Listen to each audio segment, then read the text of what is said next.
നമ്മുടെ നാട്ടിൽ ഒരുപാട് പേര് അനുഭവിക്കുന്ന ഒരു അസുഖമാണ് ഷുഗർ. അതെ. സാറിൻ്റെ സംസാരത്തിൽ പലപ്പോഴും പറയാറുണ്ട് ഷുഗർ എന്നുള്ളത് അതൊരു കേവലം നമ്പർ മാത്രമാണ്. അതിന് അത് വരി ഇടയ്ക്കിടയ്ക്ക് മാറിക്കൊണ്ടിരിക്കും, അത് മൈൻഡ് ചെയ്യണ്ടെന്ന് പറയാറുണ്ട്. എന്ന് വെച്ചാൽ രാവിലെ വെറും വയറ്റിൽ ഷുഗറിൻ്റെ അളവ് കുറവായിരിക്കും. അതെ. കുറച്ച് ഞാൻ ഭക്ഷണം കഴിക്കുമ്പം ഷുഗറിൻ്റെ അളവ് കൂടും. വ്യായാമം ചെയ്യുമ്പം കുറയും. അതെ. ടെൻഷൻ അടിക്കുമ്പം കൂടും. ആ ഭക്ഷണത്തിൽ ചില പദാർത്ഥങ്ങളുടെ അളവ് വല്ലാതെ കൂടുമ്പം കൂടും. ഇങ്ങനെ പല കാരണങ്ങൾ കൊണ്ട് കൂടുകയും കുറയുകയും ഒരിക്കലും നിലനിൽക്കുന്ന ഒരാളല്ല ഷുഗറിൻ്റെ അളവ്. അതുകൊണ്ട് ഷുഗറിന് മരുന്ന് കഴിച്ചിട്ട് ഷുഗർ കുറച്ചിട്ട് രോഗം സുഖപ്പെടുക എന്നുള്ളത് അങ്ങനെ സങ്കല്പം രോഗികൾക്കില്ല, ചികിത്സകർക്കില്ല. അപ്പം ഒരു മാറാ രോഗമായി നിലനിൽക്കുന്നു എന്നുള്ള മനസ്സിലാക്കേണ്ടത്. ഓക്കെ. പക്ഷേ അങ്ങനെയൊക്കെ ആണെങ്കിലും ഈ ഷുഗർ ഉണ്ടായിക്കഴിഞ്ഞാൽ പലതരം അസുഖങ്ങൾ അതിന് തുടർന്ന് വരുന്നുണ്ടല്ലോ. അപ്പം കാല് വേദന, പലരും വിരൽ മുറിക്കുക, കാല് മുറിക്കുക, അങ്ങനത്തെ അനുഭവങ്ങൾ ഉണ്ടാവാറുണ്ട്. വെരിക്കോസ് വെയിൻ ഉണ്ടാവാറുണ്ട്, ക്ഷീണം തോന്നാറുണ്ട്, കാഴ്ചക്ക് പ്രശ്നം വരാറുണ്ട്, ശേഷിക്കുറവ് ഉണ്ടാവാറുണ്ട്. ഇതൊക്കെ എന്തായാലും കാരണം? ഇതിനൊക്കെ അക്യുപഞ്ചറിൽ ശരിക്കുള്ള പരിഹാരം ഉണ്ടോ എന്ന് വെച്ചാൽ ഇതിൽ രണ്ട് വിഷയമുള്ളത്.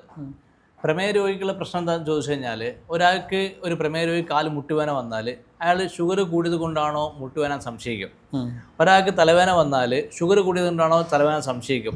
ഒരാൾക്ക് അലർജി സംബന്ധമായ പ്രോബ്ലമോ അല്ലെങ്കിൽ മൂത്ര സംബന്ധമായ പ്രോബ്ലമോ അല്ലെങ്കിൽ മറ്റ് ഏതെങ്കിലും തരത്തിലുള്ള തരിപ്പോ കടച്ചിലോ വന്നു കഴിഞ്ഞാൽ ഷുഗർ കൂടിയത് കൊണ്ടാണ് ചോദിക്കും. ചുരുക്കി പറഞ്ഞാൽ പ്രമേയ രോഗിക്ക് എന്ത് രോഗം വന്നാലും ഷുഗർ കൂടിയത് കൊണ്ടാണ് സംശയിക്കും.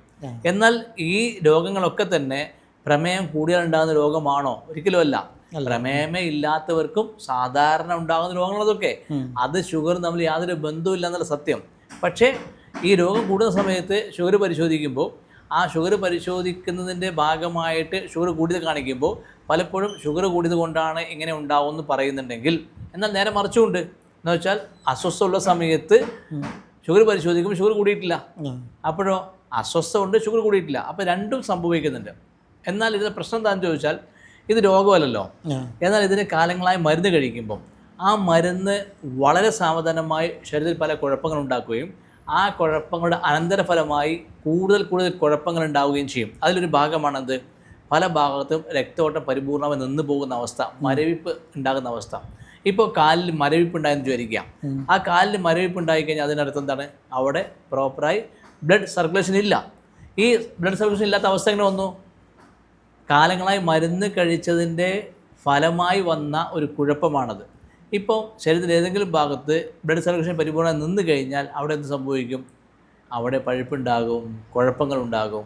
ഇങ്ങനെ നിങ്ങൾ നോക്കിയാൽ കേരളത്തിൽ കാല് മാത്രം മുറിച്ച് മാറ്റിയവരുടെ എണ്ണം അനേകായിരങ്ങളാണ്. അപ്പോൾ അനേകായിരം ആളുകൾ കാല് മുറിച്ച് മാറ്റി കഴിഞ്ഞു. എന്തിന്? ഇതേപോലെ മരുന്ന് കഴിച്ചവർ. അപ്പോൾ മരുന്ന് കഴിക്കുന്നതിൻ്റെ അനന്തരഫലമായിട്ടാണ് കാലിൽ പഴുപ്പും ഡയബറ്റിക് ഫുട്ടും ഡയബറ്റിക് ഗ്രാംഗ്രീൻ ഒക്കെ ഉണ്ടാകുന്നത്. ഇത് കേരളത്തിൽ മാത്രമല്ല, ലോകത്ത് എല്ലാവിടെയും ഉണ്ട്. അപ്പോൾ ഏതായാലും കഴിക്കുന്ന മരുന്നുണ്ടാക്കുന്ന പാർശ്വഫലങ്ങളാണ് രോഗങ്ങളെല്ലാം. എന്നാൽ മരുന്ന് കഴിക്കുന്ന രോഗങ്ങൾക്കല്ല താനും. ആ കഴിക്കുന്ന മരുന്ന് പുതിയ രോഗങ്ങൾ ഉണ്ടാക്കുകയും ചെയ്യുന്നുണ്ട്. ആ പുതിയ രോഗങ്ങൾക്ക് വീണ്ടും കുറേ മരുന്ന് കഴിക്കുന്നു. അപ്പോൾ ഷുഗർ കൊണ്ടല്ല അസുഖം വന്നത്, പക്ഷെ അസുഖത്തിനുള്ള ചികിത്സ കൊണ്ടാണ് പുതിയ അസുഖങ്ങൾ വരുന്നത്. അതെ, ഷുഗർ നിയന്ത്രിക്കുക എന്ന് പറയുന്ന ഒരു കോൺസെപ്റ്റിനെ ആളുകൾ സ്വീകരിച്ചപ്പോൾ അതിന് നിരന്തരമായി മരുന്ന് കഴിക്കുന്ന ശീലം വന്നപ്പോൾ ആ മരുന്നിൻ്റെ കുഴപ്പങ്ങൾ കൊണ്ടാണ് പ്രശ്നങ്ങളൊക്കെ ഉണ്ടാകുന്നത് മനസ്സിലാവണമെങ്കിൽ ജസ്റ്റ് ഓരോ മരുന്നുകളും കഴിക്കുന്ന ഓരോ മരുന്നുകളും അതിൻ്റെ പാർശ്വഫലങ്ങളെ പറ്റി വ്യക്തമായി പഠിച്ചു നോക്കിയാൽ മനസ്സിലാവുന്ന കാര്യമാണ്. ഓക്കെ. ഏതായാലും ഞാൻ എപ്പോഴും തമാശ പറയാറുണ്ട്. എന്താണെന്നറിയോ? പ്രമേയ രോഗികൾ ചില വിളിച്ചിട്ട്, സാറേ എൻ്റെ ഷുഗർ കൂടിയോ സംശയമുണ്ട്. എങ്ങനെ മനസ്സിലായി? കാലിന് മുട്ടുവേന കൂടിയിട്ടുണ്ട്, തരിപ്പ് കൂടിയിട്ടുണ്ട്, തലകറക്കം വന്നിട്ടുണ്ട്, തലവേദന വന്നിട്ടുണ്ട്, കണ്ണിൻ്റെ കാഴ്ച ഫെയ്ഡായിട്ടുണ്ട്, നാവിന് ചെറിയ പ്രയാസം തോന്നുന്നുണ്ട്. ഇങ്ങനെ പല കാരണം പറഞ്ഞിട്ട് ഈ കാരണം ഷുഗർ തമ്മിൽ യാതൊരു ബന്ധമില്ലെങ്കിലും അവരങ്ങനെ സംശയിക്കുകയും ആശയക്കുഴപ്പത്തിലാകുകയും ചെയ്യുമ്പോൾ ഞാൻ തമാശക്ക് പറയും, നിങ്ങളെ വീടിൻ്റെ അപ്പുറത്ത് മഴ പെയ്തിട്ടുണ്ട്, ഷുഗർ കൂടിയോ സംശയമുണ്ട്. ഇങ്ങനെ എന്ത് സംഭവിക്കുമ്പോഴും ഷുഗറിന് പറയുന്ന ഒരു സ്വഭാവമാണ് പ്രമേയ രോഗികൾക്കുള്ളത്. ഈ ഒരു അവസ്ഥയിൽ നിന്ന് മാറി ഷുഗർ പരിശോധിക്കുന്ന രീതി അവസാനിപ്പിച്ച് കൃത്യമായി രോഗം എന്ന് വെച്ചാൽ തരിപ്പ്, കടച്ചൽ, അസ്വസ്ഥതകൾ, കാലുവേദന, കണ്ണിൻ്റെ പ്രശ്നങ്ങൾ, ഇങ്ങനെ രോഗി അനുഭവിക്കുന്ന പ്രയാസങ്ങൾ അതിന് മാത്രം ചികിത്സിക്കുകയാണെങ്കിൽ ഈ പ്രശ്നങ്ങൾ മുഴുവൻ പരിഹരിക്കാനും സുഖപ്പെടാനും സാധ്യതയുണ്ട്. ഓക്കെ. അപ്പോൾ ഈ ഷുഗർ എന്ന് പറഞ്ഞാൽ മുമ്പൊക്കെ 200 ആയിരുന്നു, അതൊക്കെ നോർമൽ എന്ന് പറഞ്ഞിട്ടുണ്ടായിരുന്നു. പക്ഷേ ഇപ്പോൾ 100, 120ഒക്കെയാണല്ലോ പറയുന്നത്.